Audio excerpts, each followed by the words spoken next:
દર્શક મિત્રો, હું છું પરમાર અમીષા. તમે જોઈ રહ્યા છો લોક સામના ન્યૂઝ. તો જોઈએ આજના સમાચાર સાબરકાંઠાથી અમારા રિપોર્ટર જીતેન્દ્ર સોલંકી સાથે. સાબરકાંઠાના પ્રાંતિજ પોલીસે મોટી સફળતા મેળવી છે. પોલીસે મંદિર અને ઘરફોડ ચોરીના કુલ 7 ગુનાઓનો ભેદ ઉકેલી 2 આરોપીઓની ધરપકડ કરી છે. પ્રાથમિક માહિતી મુજબ આરોપીઓ સાબરકાંઠા અને મહેસાણા જિલ્લાના મંદિરો તેમજ રહેઠાણ મકાનોને નિશાન બનાવી ચોરીની ઘટનાઓને અંજામ આપતા હતા.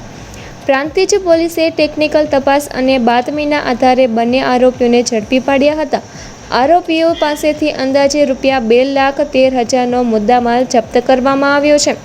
જપ્ત કરાયેલા મુદ્દામાલમાં ₹7,000 રોકડા, 45 નાના મોટા ચાંદીના ચત્રો તેમજ એક એક્ટિવા સહિતની વસ્તુઓનો સમાવેશ થાય છે. પોલીસ દ્વારા બંને આરોપીઓની પૂછપરછ હાથ ધરવામાં આવી રહી છે અને અન્ય ગુનાઓમાં સંડોવણી અંગે પણ તપાસ ચાલી રહી છે.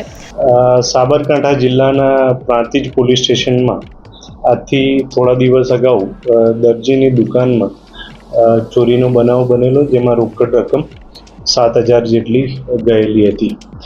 જેની તપાસ દરમિયાન પોલીસને ખબર પડી હ્યુમન ઇન્ટેલિજન્સથી કે ભાઈ એમાં એક એક્ટિવા ઉપયોગ થયેલો છે.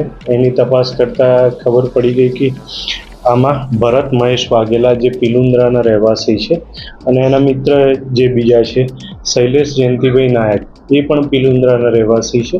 એ બંને મળીને આ ચોરી કરેલી છે. એ લોકોને પકડતા એમણે આ રોકડ રકમ મળેલી અને બીજી વધુ પૂછપરછ કરતા તેમણે મહેસાણા અને હિંમતનગરની આસપાસ મંદિર ચોરી કરેલાનું કબૂલ કરેલું છે.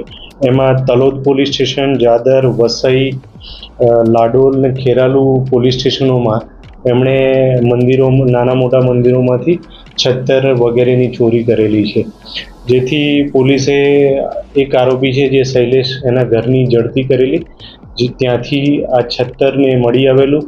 પોલીસે મુદ્દામાલ કબજે કરેલું છે તપાસના કામે, અને હાલ આરોપીને અટક કરી આગળની કાર્યવાહી કરેલી છે. તો ફરી મળીશું એક નવા સમાચાર સાથે. ત્યાં સુધી જોતા રહો લોક સામના ન્યૂઝ.